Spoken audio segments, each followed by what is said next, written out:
U.S. airstrike against S.yria not likely to be a game-changer, analysts say. A limited U.S. airstrike against Syria similar to a year ago is unlikely to hurt President Bashar Assad's growing strength in the country or change the course of the war, analysts said Monday.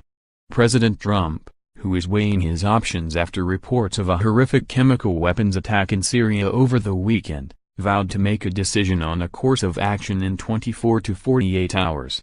Trump is faced again with the choice of conducting a limited strike that might not even deter Assad from future chemical attacks or a wider response that risks drawing the U.S. deeper into a global conflict.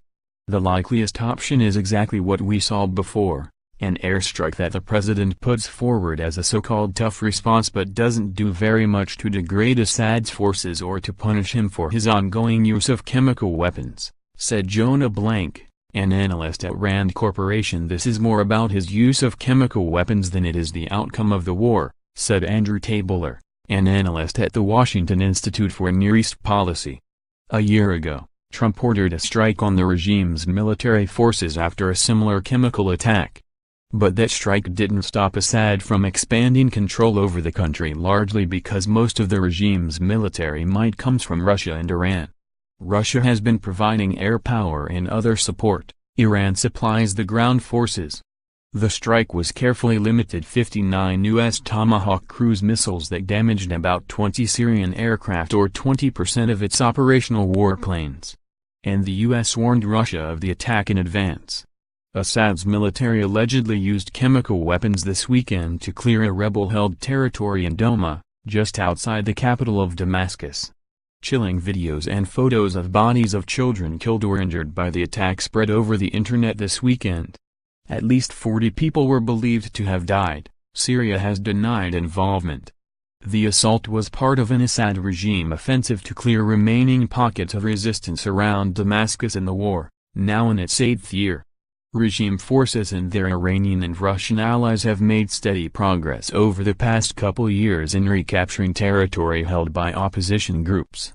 The chemical attack evidently broke the will of the Islamist group holed up in Douma, and the militants agreed to a deal to leave the area.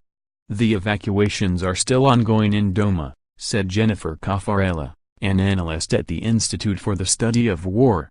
Caffarella said the regime was in negotiations with the militants in the hopes of avoiding a bloody, urban fight. The use of chemicals was a desperate move to force the militants to concede after talks had broken down, she said. On Monday, Russia blamed Israel for a missile attack on an airbase in central Syria that activists say killed at least 14 people. Russia's claim came hours after the Pentagon denied Syrian media reports that the U.S. conducted the airstrikes in Syria. If the U.S. does strike, it's possible that Trump will order a stronger response, such as a sustained air campaign. Trump said all options are being considered. Nothing is off the table, he said.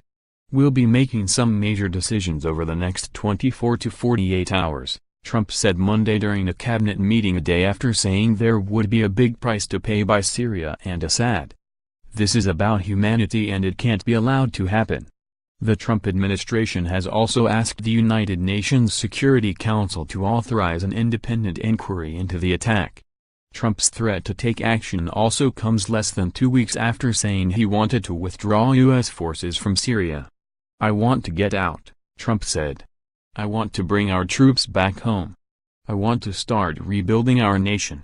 The White House later qualified his remarks to say there was no timetable for withdrawal from Syria. The U.S. military has deployed about 2,000 troops to advise and support local militias battling the Islamic State. On Monday, Trump seemed to be leaning toward wading in deeper, suggesting the responsibility for the attack may go beyond the Assad regime. "If it's Russia, if it's Syria, if it's Iran, if it's all of them together, we'll figure it out and we'll know the answers quite soon," Trump said. "I see nothing to indicate that President Trump has constrained the possible military responses," Caffarella said.